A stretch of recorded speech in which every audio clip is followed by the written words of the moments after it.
भगवद गीता परिचय व पहला अध्याय। प्रस्तुतकर्ता राम भक्त अमित।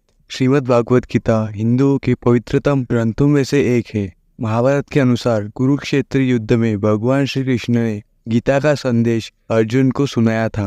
यह महाभारत के भीष्म पर्व के अंतर्गत दिया गया एक उपनिषद है। भगवद गीता विश्वविख्यात महाकाव्य महाभारत का एक महत्वपूर्ण अंग है। भगवद गीता में 18 अध्याय और 700 श्लोक है, जिन्हें रोजमर्रा की जिंदगी में समझना थोड़ा मुश्किल है। इसलिए राम भक्त अमित प्रस्तुत करता है आसान और हिंदी भाषा में भगवद गीता का परिचय व पहला अध्याय। गीता की पृष्ठभूमि पांडवों और कौरवों के बीच हुआ आज तक का सबसे घमासान महाभारत का युद्ध था। धृतराष्ट्र के सबसे बड़े पुत्र दुर्योधन ने पांडवों को उनका अधिकार क्षेत्र देने से मना कर दिया था। पांडवों ने अपना अधिकार वापस पाने के लिए कई यत्न किए, यहाँ तक कि स्वयं भगवान श्री कृष्ण को भी कौरवों के पास शांति दूत बनाकर भेजा। लेकिन अपनी ताकत की अहंकार में दुर्योधन ने एक न मानी और अंत में युद्ध ही एकमात्र रास्ता बचा था, जो कि पांडवों को उनका कौरव और सम्मान वापस दिला सकता था। आखिरकार पांडवों ने कौरवों के साथ युद्ध करना ही उचित समझा। युद्ध के मैदान में दोनों पांडवों और कौरव सेना युद्ध के लिए इकट्ठी हुई। सभी को यह विश्वास था कि पांडवों को यह युद्ध केवल और केवल इस विश्व के सबसे ताकतवर धनुर्धर अर्जुन ही जितवा सकते हैं। इस महाभयानक युद्ध में भगवान श्री कृष्ण स्वयं अर्जुन के साथ यानी रथ चालक बने और श्री हनुमान जी उनके रथ पर ध्वजा के रूप में विराजमान हुए। लेकिन जब यह युद्ध आरंभ होने वाला था, तब अर्जुन युद्धभूमि में अपने पितामह गुरु द्रोण मित्र और सगे संबंधियों को उसी युद्ध में मारने के विचार से विचलित हो गए। उनके मन में शत्रुओं के प्रति स्नेह उत्पन्न हो गया और युद्ध करने से अर्जुन ने सख्त मना कर दिया। वो हताश भयभीत डगमता हुआ शस्त्र छोड़कर रथ पर ही बैठ गया। अब उसी अर्जुन को भगवान श्री कृष्ण ने कुरुक्षेत्र की भूमि में भगवद गीता का उपदेश दिया। उन्होंने अर्जुन को आत्मा की अमृता, शरीर की ईश्वरता, काम कर्म फल त्याग, योग भ्रम ज्ञान भक्ति त्याग संन्यास, प्राकृतिक गुण, मन को वश में करने के उपाय, आसुरी और दैवीय स्वभाव, इच्छा क्रोध और लाभ, इन तीनों को नियंत्रण में रखना, भवसागर से तरने के उपाय इत्यादि के बारे में ज्ञान दिया। और यही ज्ञान श्री कृष्ण का अमूल्य गीता ज्ञान कहलाया। उन्होंने अपने दिव्य विभूति का वर्णन किया, अर्जुन को अपने विराट रूप के दर्शन करवाए और अंत में उसको अपनी शरण में लेने का आश्वासन भी दिया। गीता का उपदेश सुनने से अर्जुन का विषाक्त उसका ज्ञान, उसका सारा मोह और संदेह समाप्त हो गया। उसकी कर्तव्य भावना फिर से जागृत हुई और निष्काम भाव से वह युद्ध लड़ने को तैयार हुआ।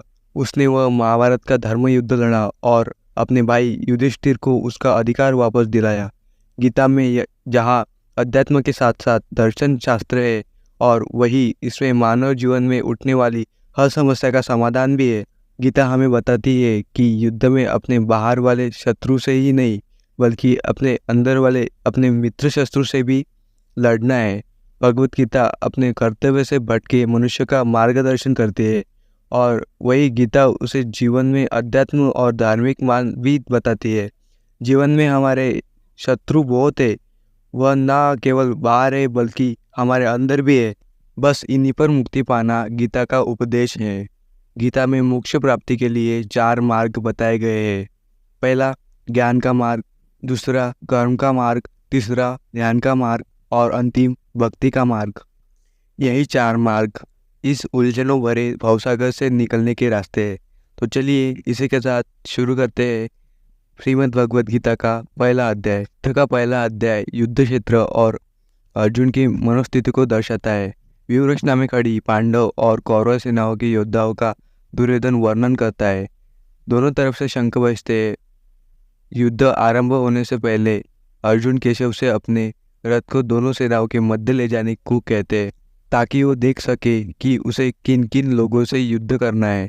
अर्जुन अपने पितामह गुरुजन व अन्य संबंधियों को अपने सामने खड़ा देख मोहग्रस्त हो जाते हैं। हताशा के कारण युद्ध लड़ने से मना कर देते हैं। धृतराष्ट्र संजय से पूछते हैं, हे संजय, जब मेरे और मेरे भाई पांडु के पुत्र युद्धभूमि में युद्ध की इच्छा से एकत्रित हुए तो उन्होंने क्या किया? संजय ने उत्तर दिया, महाराज, जब दुर्योधन ने पांडव सेना को व्यूहरचना में खड़ा देखा तो वह बोला, आचार्य पांडुपुत्र की इस विशाल सेना को देखिए, जिसके व्यूह आकार को आपके बुद्धिमान शिष्य राजा द्रुपद के पुत्र धृष्टद्युम्न ने रचा है। इस सेना में अर्जुन और भीम जैसे कई महारथी है। सत्या की विराट महारथी द्रुपद, धृष्टकेतु, वीर काशीराज, कुंती भोज, सुभद्रा का पुत्र अभिमन्यु तथा द्रौपदी के पांचों पुत्र आदि, यह सभी बेहतरीन योद्धा है। अब हमारी सेना के जो प्रमुख योद्धा है और जो हमारी सेना के नायक है, आप उन्हें जान लीजिए।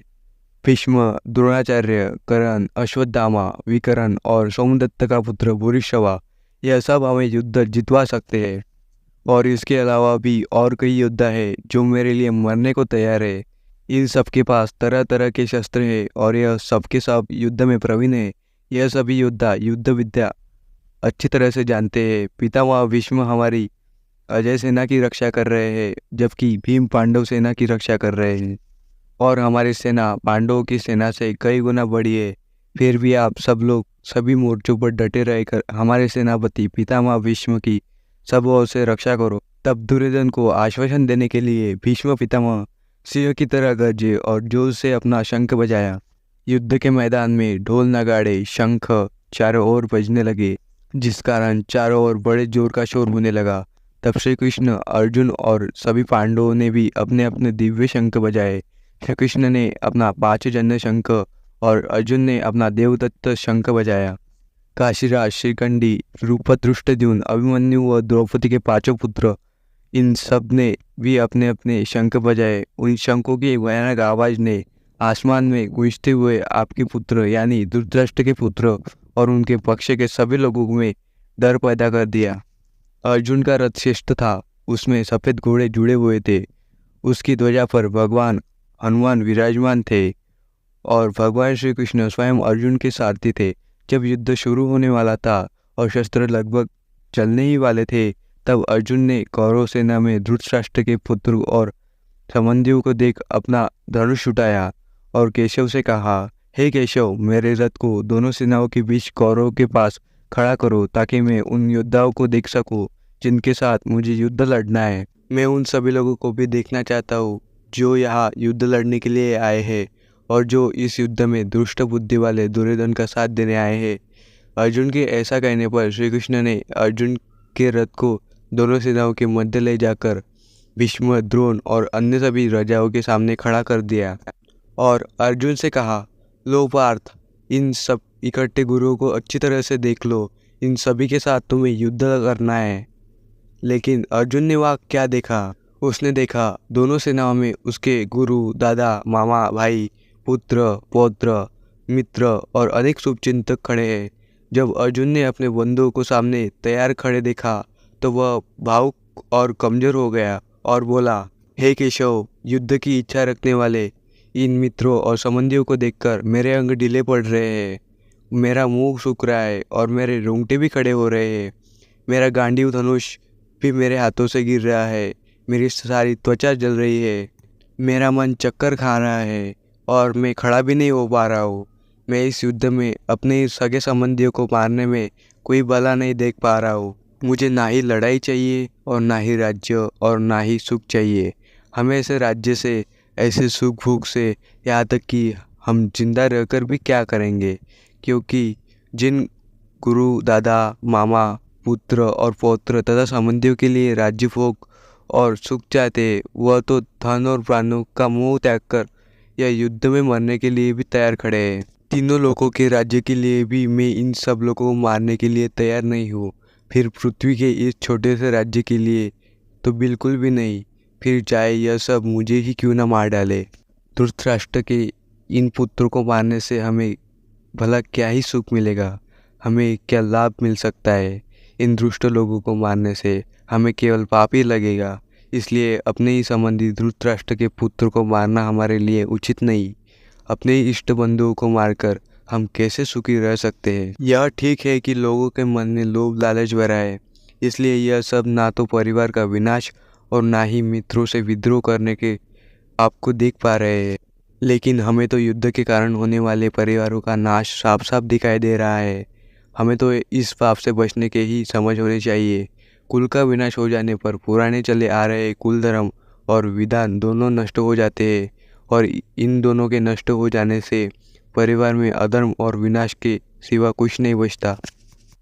परिवार में अधर्म फैल जाने से परिवार की स्त्रियां भ्रष्ट हो जाती है, और स्त्रियों के भ्रष्ट हो जाने से वंशसंकर और अनचाही संतानें पैदा होती है, और यही अनचाही संतानें और वंशसंकर उस परिवार को नरक में पहुंचा देता है, क्योंकि उनकी पूर्वजों की आत्मा पारंपरिक पिंडदान और जल से वंचित हो जाती है, अपने उच्च स्थान से गिर पड़ती है, और इन दुष्कर्म के कारण सदियों से चली आ रही जाति धर्म और कुल धर्म दोनों ही नष्ट हो जाते हैं।